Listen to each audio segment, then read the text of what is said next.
Good afternoon, everyone.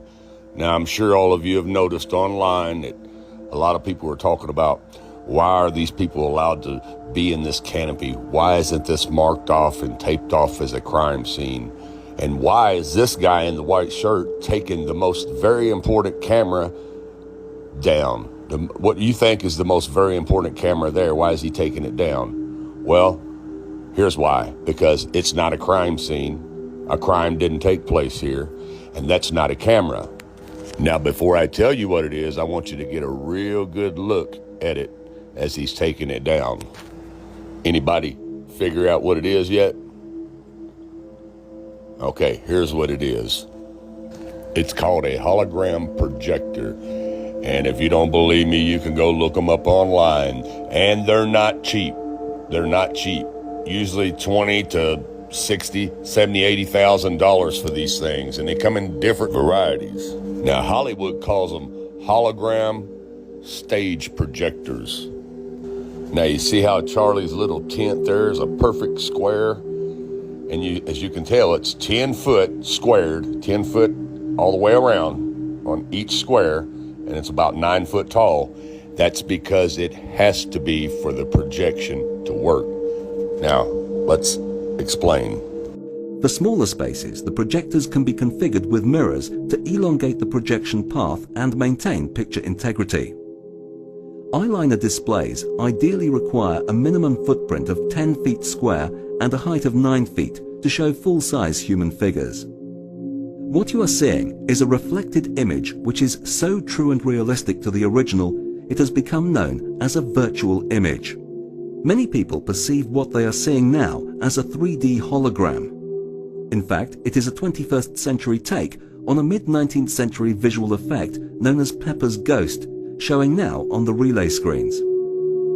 Thanks in part to the amazing optical properties of the eyeliner foil, combined with the light and picture output of Christie Digital high-definition projectors, the image has depth and opacity that actually supersedes the scale and definition of traditional 3D hologram.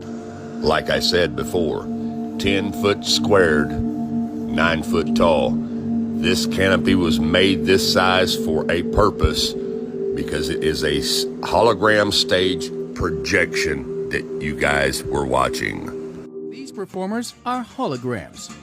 Every series, we take one step closer to achieving all of the sci-fi dreams. It's pretty cool. You'll never have to miss a gig again. The gig can come to you. We traveled to Paris to meet Ian O'Connell, director of the company that put this show on. I recall we were being asked to produce a show from London to Florida where the interaction between the musicians and the audience would be as natural as two people being in the same room. And for all of us, it was an experience that we'll never forget. So how do they beam this band in live? It's incredible that this really is a remote live gig.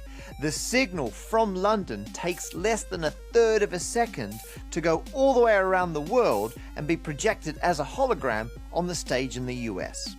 As well as the hologram making it feel like the band are actually in the room with the audience, the band can see the audience and actually interact and respond to what they're doing. This is a whole new take on live music. But how are the images so good that it looks like the band are really on stage? They look so lifelike because of the angle of the light and the reflective material called mylar that creates this holographic effect. The mylar screen is semi-transparent. The reflective surface reflects the images where the light falls on it, but where the light doesn't fall on it, the audience can see through it. So it looks like there's a person standing on the stage and that there's no screen at all. The projector receives the video signal and projects it down from the ceiling. What I really love about this is that you get the effect of a 3D hologram without those stupid glasses. I still believe we've only scratched the surface with this technology.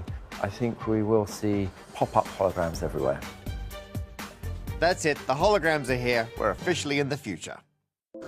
It's all smoke and mirrors. The world is a stage, people. Get over it. You've been lied to. Now, I know a lot of you are going to say, well, Terry, if it was a hologram, how was he walking around passing out hats and talking to people? Because he was walking around passing out hats and talking to people. Only the assassination was a hologram. Here's what you're forgetting. You're forgetting about the trap door right by his feet underneath that little canopy there.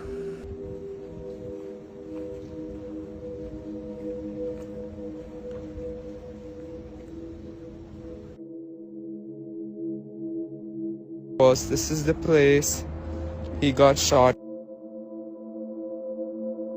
This is the courtyard where it all happened. It's now open to the public again. There's lots of people coming here, placing flowers, cards, things like that. The university is already making some changes. They're replacing the grass where Charlie Kirk was speaking with pavers. And there are several petitions online asking the school to make this into a permanent memorial for Charlie Kirk. You see, the trap door is the whole key. Yes, Charlie was passing out hats. Yes, Charlie was there. But when it was time for the hologram to come on, this is when Charlie went down into this little utility room or whatever this is underneath this trap door, or the stage area where he was sitting. Okay, the assassination took place with the hologram. And then if you notice, all the guys, when he supposedly falls to the ground, all the security guys surround him. You can't see nothing. They raise the trap door up. He comes out. And then they carry him to an SUV, not an ambulance, not anything like it would normally be, to the SUV without a trail of blood anywhere, because he never got shot. He was down in there the whole time. The hologram part of the assassination was taking place. It's really, really simple. It's complicated, but it's simple if you think about it common sensely. That's how Charlie was able to interact with the people there, because he could hear what they were saying and he could answer them and interact with them, just like the musicians from London to Florida. It's incredible that this really is a remote live gig. The signal from London takes less than 1/3 of a second to go all the way around the world and be projected as a hologram on the stage in the US. As well as the hologram making it feel like the band are actually in the room with the audience, the band can see the audience and actually interact and respond to what they're doing.